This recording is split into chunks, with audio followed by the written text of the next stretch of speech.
परमात्मा प्यार की चेहरे और चलन से क्या क्या निशानियां हैं।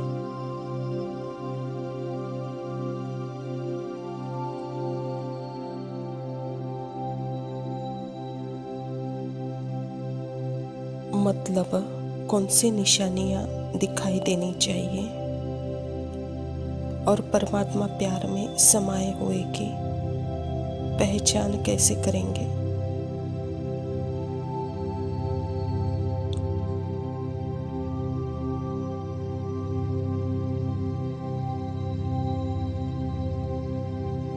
यहाँ हमें दूसरों को नहीं देखना है, अपने अंदर देखना है।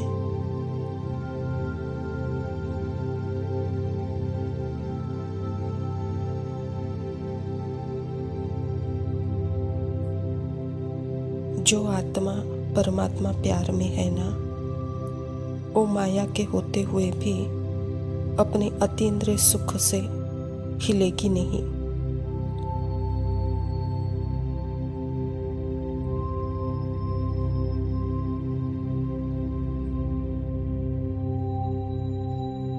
अतीन्द्रिय सुख मतलब एब्सोल्यूट सुख, मतलब माया दिख भी रही है, सारे अनुभव संकल्प जो भी है वो कम होते जाएंगे, वो आप चिंता नहीं करेगी आत्मा।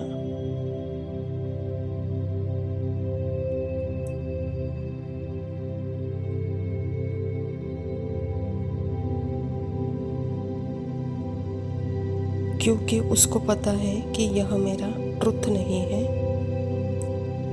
और वह अपने निरंतर सुख की स्थिति से नीचे नहीं आएगी।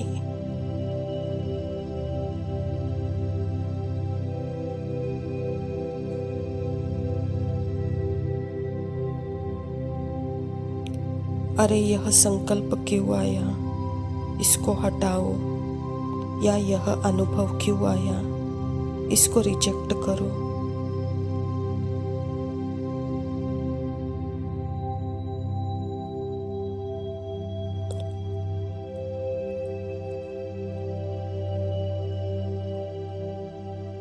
इसको हटा के दूसरा अनुभव आना चाहिए।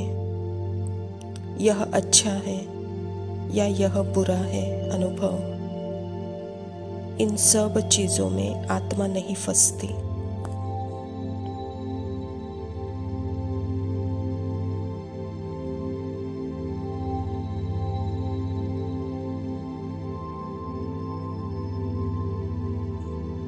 तो किसी के भी साथ अगर इंटरेक्शन है, जैसे उदाहरण मान लीजिए मैं किसी से बात कर रही हूँ, आत्मा इस बॉडी द्वारा, अब मान लीजिए उसके बाल लाल रंग के हैं और वो जिस तरीके से बात कर रही है वो उसके बात करने का तरीका भी बहुत फनी है उसके पार्ट अनुसार।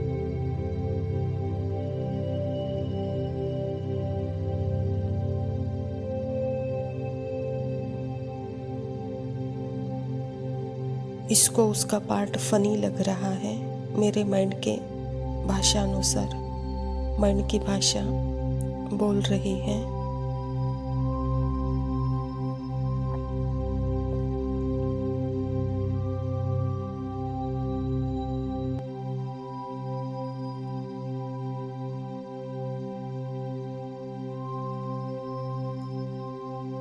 यहाँ माइंड कुछ 2-4 और जजमेंट भी क्रिएट कर रहा है, पर यहाँ मैं कौन हूँ जो बाहर देख भी रही हूँ, उस आत्मा के पार्ट को भी देख रही हूँ और मेरे अंदर के माइंड के डायलॉग्स भी और जजमेंट भी देख रही हूँ।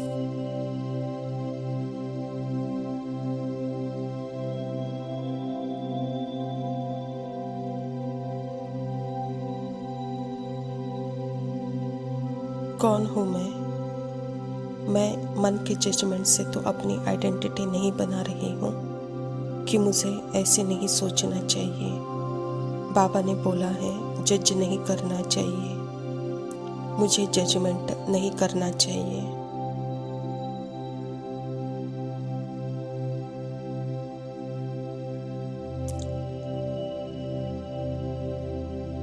हटाओ इस संकल्प को और फिर यह संकल्प करो कि मैं पवित्र आत्मा हूँ, शांत स्वरूप आत्मा हूँ। यह सब कार्य माइंड के ऊपर ही कर रहा है।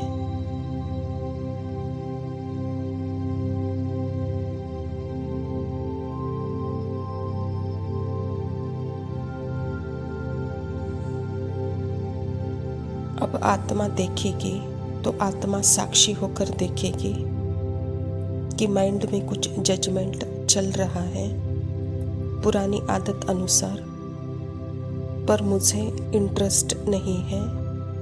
मुझे अपने ट्रुथ में इंटरेस्ट है। मुझे इंटरेस्ट नहीं है, उसमें ट्रुथ नहीं है।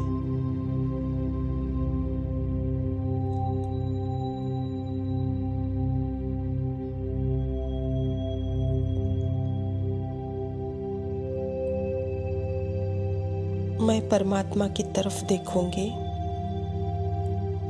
अब बाबा कैसे देख रहा है उस आत्मा को, तो मेरा भी ऑटोमेटिक वही विजन होगा उस आत्मा के प्रति।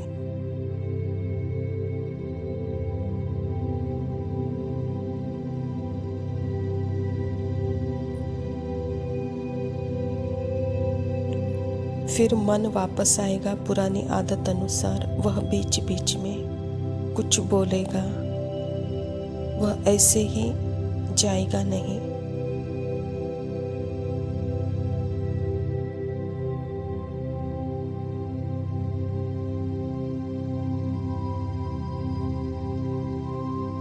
पर आप अपने ट्रुथ में स्थित है।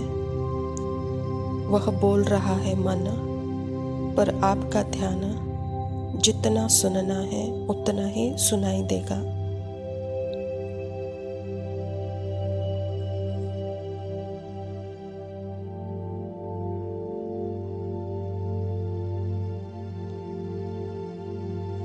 आपका ध्यान उसके सत्य स्वरूप पे है और परमात्मा के साथ उसको देख भी रही हूँ। यह इंटरैक्शन में बीच में भी हम यह कर्म कर सकते हैं।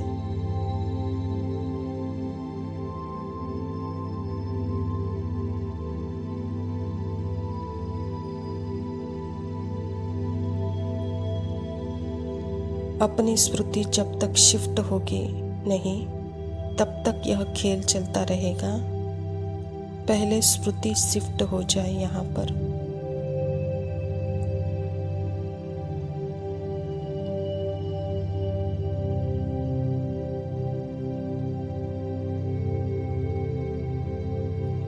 फिर अपने आप ही जो खुशी है वो छिप नहीं सकती, वो तो दिखेगी ही।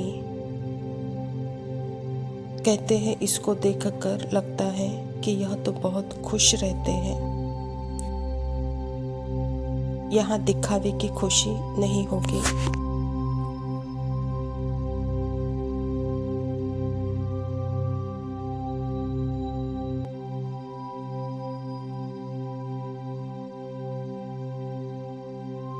क्योंकि आत्मा बीज है और कहानी झाड़ है। बाबा सार को देख रहे हैं और मैं भी सार को देख रही हूँ, तो चलन भी अपने आप अलग हो जाएगी। एटीट्यूड, बिहेवियर, यह सब अपने आप ही अलग हो जाएगा।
शांति। प्रातः मुरली बाप दादा मधुबन। मीठे बच्चे, बेहद का बाबा आया है तुम बच्चों का ज्ञान से श्रृंगार करने।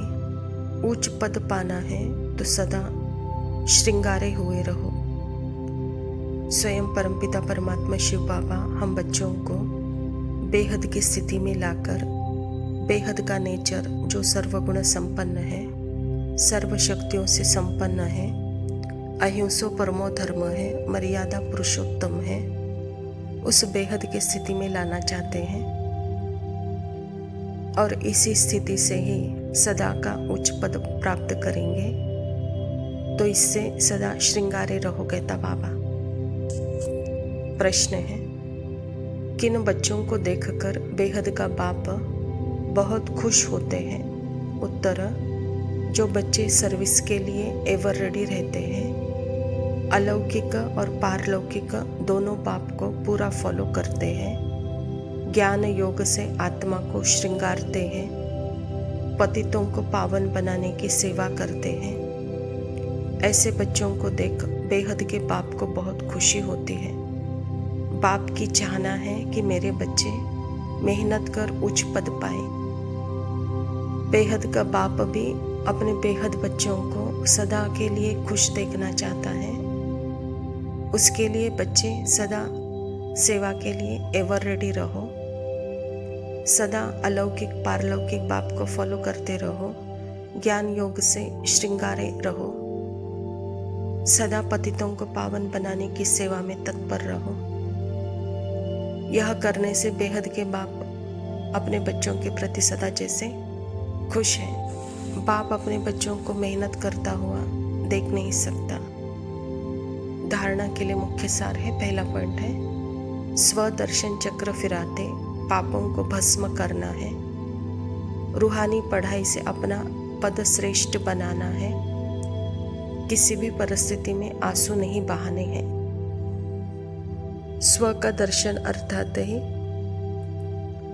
सर्व पापों से मुक्त की स्थिति, क्योंकि आत्मा बीज है और उसके अंदर ही 4 अवस्थाओं का झाड़ है, सतो प्रधान, सतो रजो तमो प्रधान।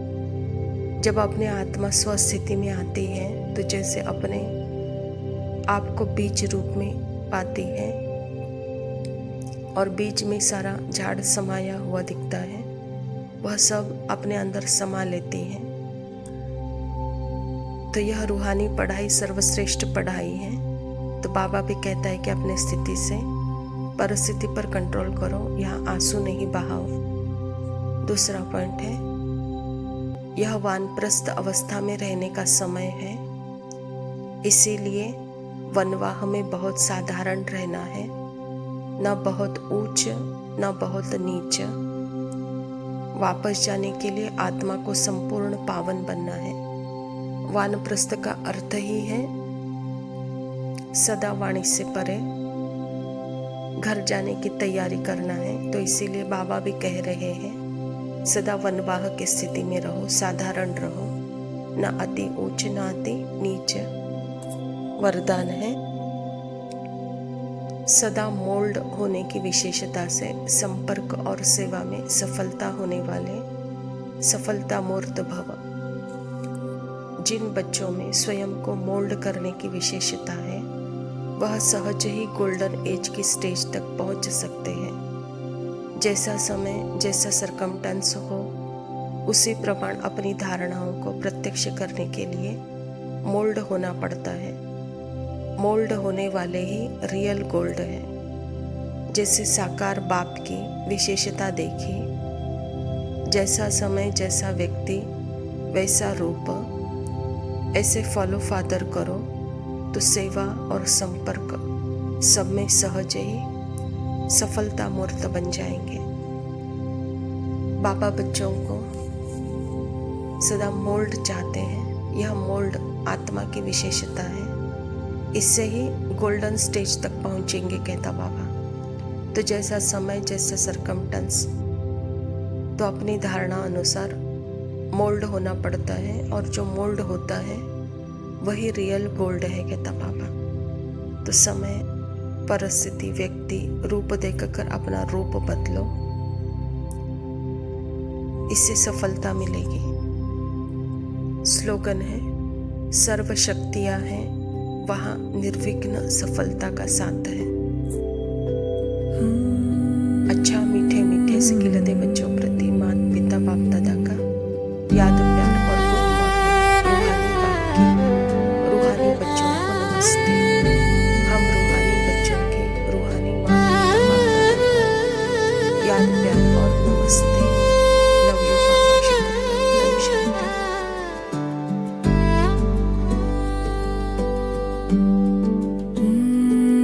मुस्कान होठों पर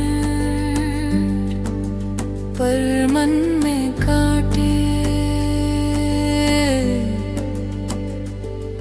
बाहर मधुर वचन, भीतर में है कटु बातें। कोई आगे बढ़े तो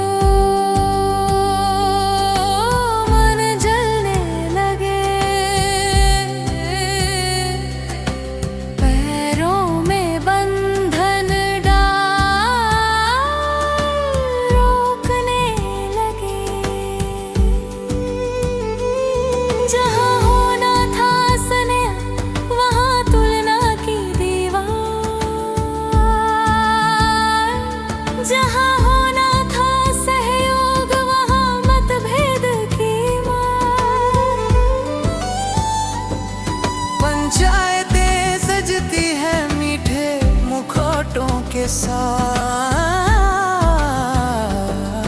पर भीतर खींचते रहते हैं वेश के हाथ। कहते हैं ये भाई बहन बड़ा श्रेष्ठ है, पर मन ही मन सोचते मुझसे कोई बेहतर कैसे है। फिर शुरू हो जाती है वो छिपी होड़, दूसरों को गिरा कर खुद को ऊपर करने की दौड़। यही है भावनाओं की अशुद्धि का जाल, जो अध्यात्म के पथ पर भी कर देता है बवाल। बाहरी दिखावे से कोई आध्यात्मिक नहीं होता, मन की सच्चाई ही असली दर्पण होता। शुद्धि के उपाय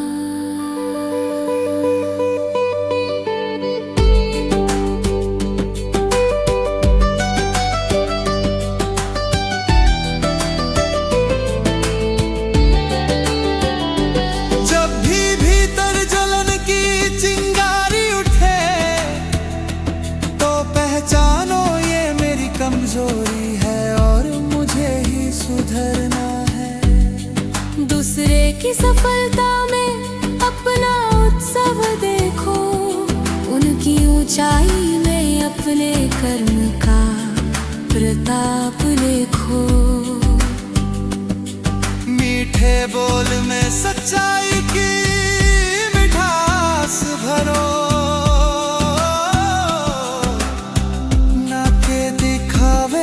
खोखली मिठास करो।